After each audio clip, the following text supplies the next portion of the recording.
Let's listen to the before of my terrible vocal performance. We're gonna learn how to take that hot garbage of a vocal performance and make it actually listenable. And this was just my first take on this.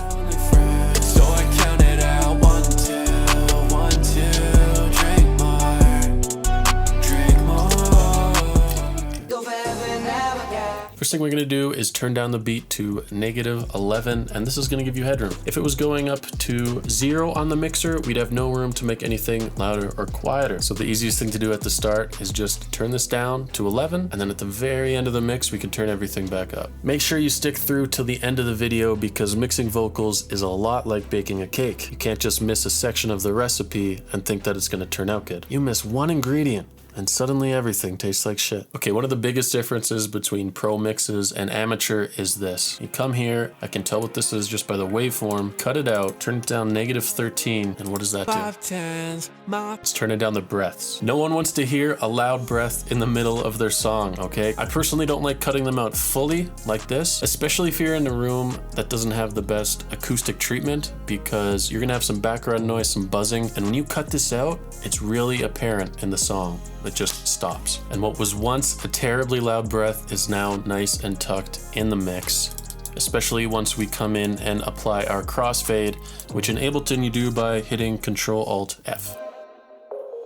All right, so the first thing I like to add is Auto-Tune. If you do not own Auto-Tune, I have a link in the description for a free version. This is a must. You gotta be in tune. As you could hear with my terrible take earlier, it makes a massive difference in the quality of your vocals. Not gonna spend too much time on the settings of Auto-Tune. It's really easy. Just find the key of your beat. If you're downloading these beats from YouTube, the key of the song is gonna be in the description. If you made the song, you're gonna know the key of it. This specific song is an E major. This tracking section confuses a lot of people. Basically, if you have an acoustically treated setup, you want to drag the tracking as far down as possible, and around 30 is good for that. If you have a lot of computer hum, background noise, a lot of reverb, then you're gonna want to keep this around 50. That's just gonna help Ableton know how hard to actually track your voice. Humanize 0, flex tune, all this stuff 0, retune speed, basically under 10, you're gonna sound like T-Pain if that's the look you're going for. You heard how terrible my vocals were, and I only keep this at 13. So just Auto-Tune alone does not fix your vocal. It's everything that comes after it that's just as if not more important than the Auto-Tune.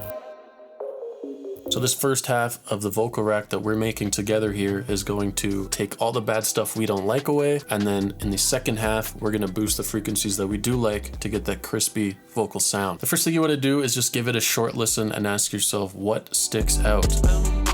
Other than the fact that it sucks, the thing that sticks out to me is there's a lot of low end and it's boomy. Modern hip hop vocals hardly have any low end. Whoever your favorite rappers are, on the verse, it's probably cut at around 120. And then a more melodic section like we have here is probably cut 150, maybe even all the way up to 170. So just play with that in the context of the song and do what sounds right to you. The next thing that I like to do is go way over here and do a fairly steep cut at around 20K hertz. The reason for cutting this is simple. We can't really hear above the 18K frequency. You can test this yourself at home, but it just eats up headroom in your DAW and you don't really gain anything from it. The next thing I like to do with the Subtractive EQ is called frequency sweeping. What a lot of people do wrong is they boost it up 10 dB. I'm gonna solo it here, so we're just hearing what's being cut.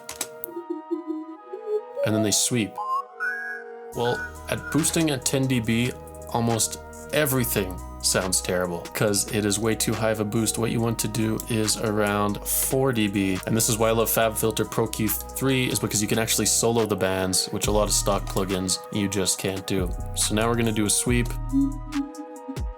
You might not be able to hear that, but it sounds a little muddy, a little twangy, and I'm just going to turn that down about 3 dB will do. And you just want to keep sweeping across. I find some typical trouble areas are 320 hertz, 570 hertz, 3000 hertz, and around 7,000. 7,000 is a huge problem area, especially if you get the s and t and f sounds, which is called sibilance. This is another huge difference between pro mixes and amateur in our subtractive process, and what we're gonna do is add a de-esser. Most vocals end up needing at least a little bit of this. So here's a good spot to give you an example when I say my T's. And I know that I got to report. For this first de-esser, I set around 3300 hertz, and you just want to drag down the threshold till you're hitting 0 to -6. And watch I know this. that I got to. So you can see that when the T's come in, it hits 6 and then backs off, and that's what you're looking for. You don't want this to be bouncing every single word you say, just on the T's and the S's and everything like that. This next one, almost everyone gets wrong for at least a couple years in their production journey, and that's compression. I'm gonna give you some settings that are easy to set and work for almost every vocal that you're going to encounter. The higher the ratio, the more compression. At a 4:1 for every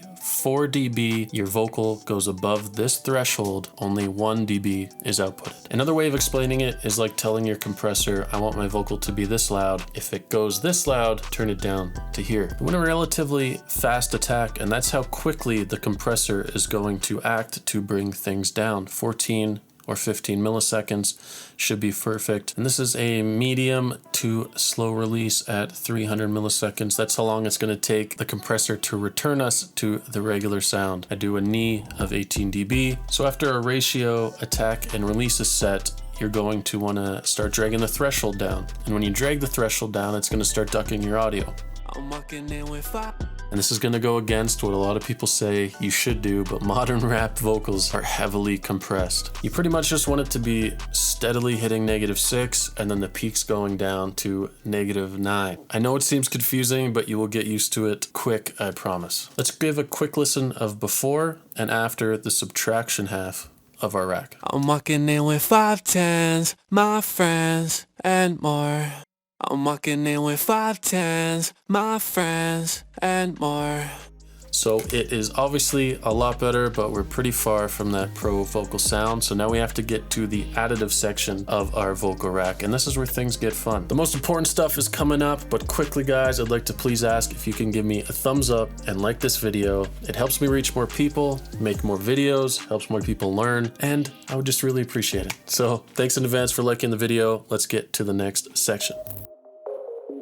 The first thing we're gonna wanna do is drag an EQ, and this is gonna seem crazy, but you want to boost 8,000 hertz, anywhere from 3 dB all the way to 9 dB. Now there might be some purists in the comments saying you can't do that, but this is where you're gonna get that nice crispy air and brightness in your vocals. Let's A/B test this right now. I'm walking in with 510s, my friends, and more. I'm walking in with 510s, my friends, and more. So you can hear that brings a lot more air, a lot more brightness, a lot more clarity in the vocal. Next, we're gonna do a frequency sweep, but going the other way, we're gonna solo these and see what sounds good.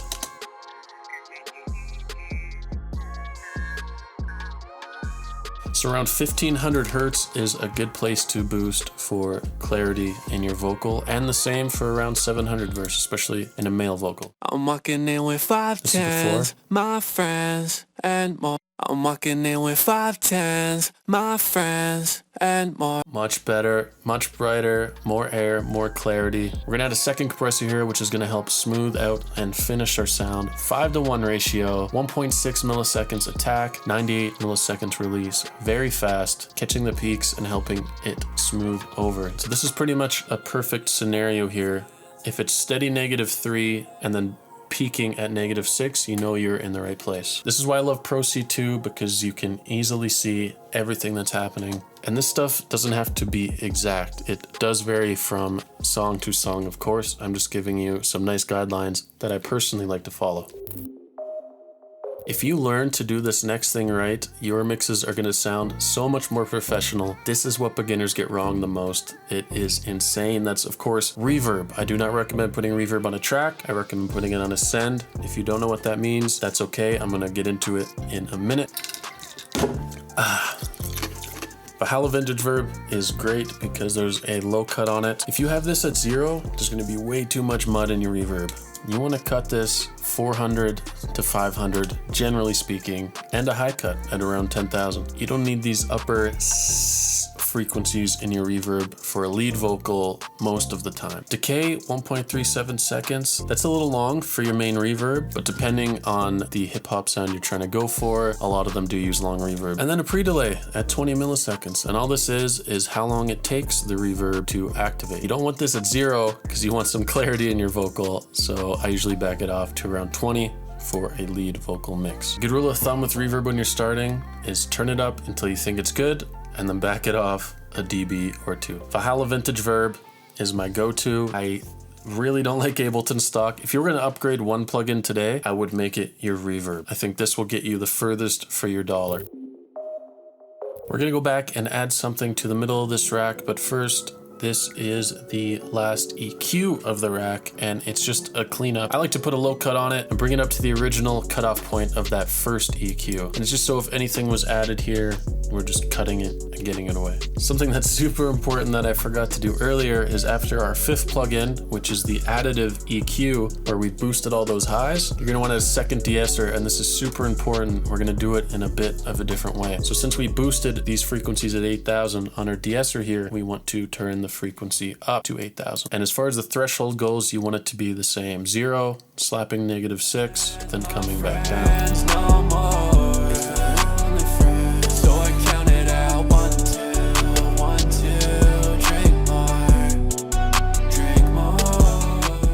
To break it to you, but we're only halfway there. We have a good foundation, and that's a good lead vocal, but we still need vocal doubles, triples, harmonics, ad-libs, sends, and mixing all those. And that's what part 2 in this vocal mixing series is going to cover. Click this to learn the rest of what you need.